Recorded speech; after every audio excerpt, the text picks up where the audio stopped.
میرے رسول پاک علیہ السلام کو جلال آتا تھا. کن باتوں پہ آج کچھ باتیں کرنی ہے جن باتوں سے حضور ناراض ہو جاتے کہ نافرمان پر اگرچہ وہ محبوب ہے حضور کے غلام نافرمانی کرتے تو اللہ کے نبی ناراض ہو جاتے.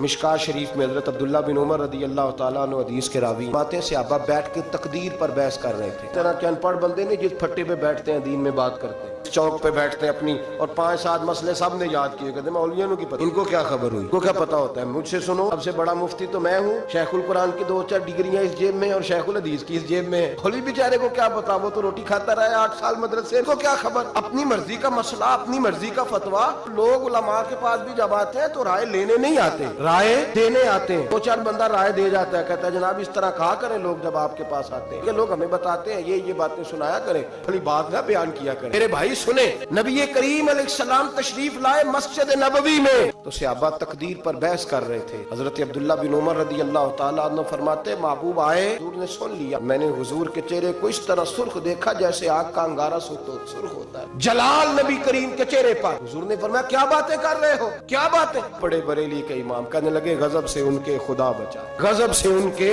خدا بچائے. باتیں کر رہے ہو, تقدیر پہ بحث کر رہے ہو. یا رسول اللہ گفتگو کر رہے تھے. میرے محبوب نے فرمایا تم سے پہلی امتیں تباہی اس لیے ہوئی ہیں کہ وہ بحث کرتی تھی, اور میں خبردار کسی نے تمہیں اجازت نہیں دی بات کرنے کی, جو میں کہتا ہوں وہ مان جایا کرو, اس لیے کہ میں اللہ کا رسول بن کے تشریف لایا ہوں. کس نے تمہیں اجازت دی. جلال فرما. ہر آدمی بات کر رہا ہے, ہر آدمی بحث کر رہا ہے, ہر آدمی گفتگو کر رہا ہے. جو ٹی وی پہ بیٹھتا ہے وہ کہتا ہے فلاں کو ٹھیکیدار ہے, مجھے بھی تو اتنی باتیں آتی ہیں. آدمی گفتگو کر رہا ہے, کس نے منع کیا ہے. جب تو ٹی وی پہ گیا تھا, اینکر پرسن بنا تھا, تو نے صحافت کی ڈگریاں دی تھی, پولیٹیکل سائنس میں تو نے کتنے ایم اے کیے, انہیں جمع کرائی تھی. دین پہ بحث کر لا, ہمیں بھی کوئی ڈگری دکھا, تو نے کہاں سے پڑھی. بات سنا, تو کس کا شاگرد ہے, کو اپنی سند ثابت, صحیح بات کرنے کی اجازت کیسے دے دی جائے. حبیب کریم علیہ السلام نے سب سے پہلے اس بندے سے اظہار ناپسندیدگی فرمایا, حلال فرمایا. علم اس کے پاس نہیں ہوتا اور دین کے معاملات میں بحث کرتا ہے, تکرار کرتا ہے. بانج علموں جو کرے فقیری, وہ کافر مرے دیوانہ ہو. میرے رسول پاک علیہ السلام ناراض ہے. پھر دوسرا جلال میرے نبی پاک نے بے ادب پہ فرمایا, بے ادب پہ.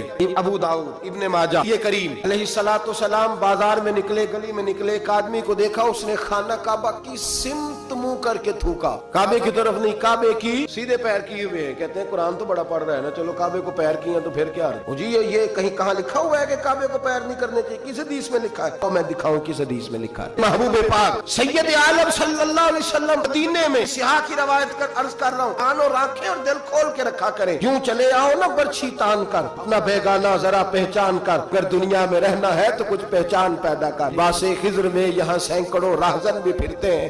حبیب کریم علیہ السلام نے دیکھا, اس نے کعبے کی طرف نہیں, کعبے کی سمت کی طرف. کعبہ تو مکے میں ہے نا, بات مدینے کی ہو رہی ہے. منہ کر کے تھوک دیا. تھوک کے وہ شخص چلا گیا. آمنہ کے معصوم لال نے ارشاد فرمایا کون ہے یہ؟ حضور فلاں مسجد کا امام ہے. حضور نے فرمایا آج کے بعد نماز نہ پڑھائے, آج کے بعد نماز نہ پڑھائے. نماز مصلی پہ کھڑا ہونے لگا تو صحابہ نے کہا بھائی پیچھے ہٹ جا, تو نہیں پڑھا سکتا. اس نے کہا وجہ, کہنے لگے جس محبوب نے کو اللہ نے نماز دی ہے اسی رسول نے تیری امامت سے منع فرما دیا ہے. نماز والے نبی نے منع کر, تو نہیں پڑھائے گا. لگا حضور کے دروازے پہ, رسول اللہ کیا ہوا؟ تو نے کعبے کی سمت منہ کر کے تھوکا ہے, تو نے بے ادبی کی ہے. یا رسول اللہ مجھے میرا خیال نہیں رہا. فرمایا جو ادب کا خیال نہ رکھے وہ امامت کے قابل نہیں ہوتا. معافی مل گئی اسے معافی, لیکن امامت کی اجازت. جو کعبے کی بے ادبی کرے وہ امامت کے قابل نہیں, تو جو مدینے والے رسول کی بے ادبی کرے, جو والدین مصطفیٰ کی بے ادبی کرے, صحابہ اور اہل بیت کی بے ادبی کرے, امامت کے قابل. دشمن احمد پہ شدت کیجئے, توحیدوں سے کیا مربت کیجئے. شرک ٹھہرے جس میں تعظیم